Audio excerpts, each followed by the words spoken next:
In the very beginning, before there was time, before there was anything that we know, before the sun, the moon, the stars, before even the sky or the seas, there was only God. The universe was dark and empty. There was no shape, no color, no sound. Nothing existed except God's Spirit, quietly moving over endless deep waters. But God had a plan, a wonderful, breathtaking plan. Then, out of the silence, God spoke. His voice broke through the darkness like a song. "Let there be light." And instantly, light appeared. Bright, warm light filled the emptiness. God looked at the light, and he smiled. It was good. He separated the light from the darkness. He called the light day and the darkness night. And that was the very first day. Evening came, and then morning. The first day was complete.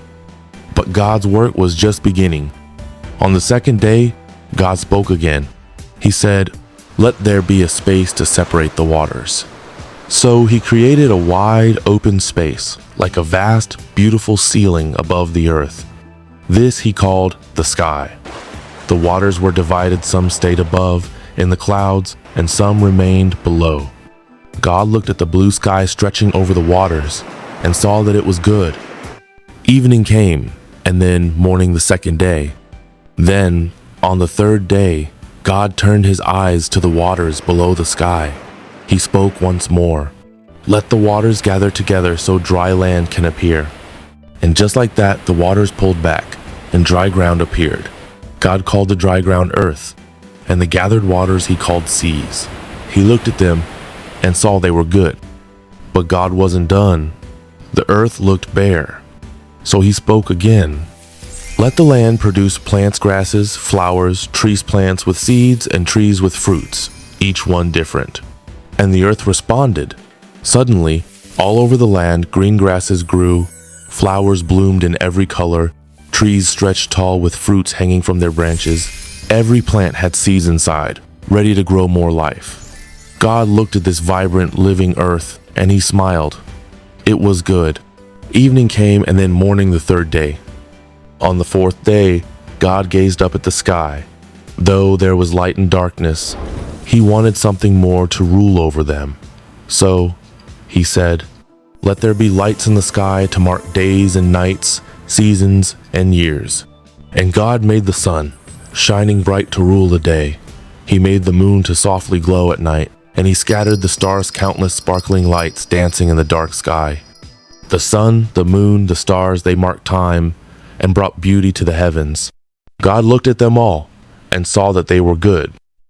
Evening came, and then morning the fourth day. Next, on the fifth day, God turned to the seas and sky. He spoke, "Let the waters be filled with living creatures, and let birds fly across the sky." And so it happened. The seas came alive with swimming fish, great whales, playful dolphins, shimmering schools of fish darting through the waves. Birds soared in the sky, some with bright feathers, some with strong wings, singing songs in the air. God blessed them, saying, "Be fruitful and multiply. Fill the seas and the skies." He looked at his creation and saw that it was good. Evening came, and then morning the fifth day. On the sixth day, God spoke again.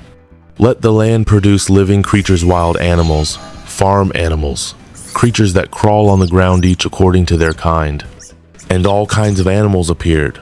Lions roamed the land, elephants marched across the plains, sheep and cows grazed, insects buzzed, and tiny ants crawled.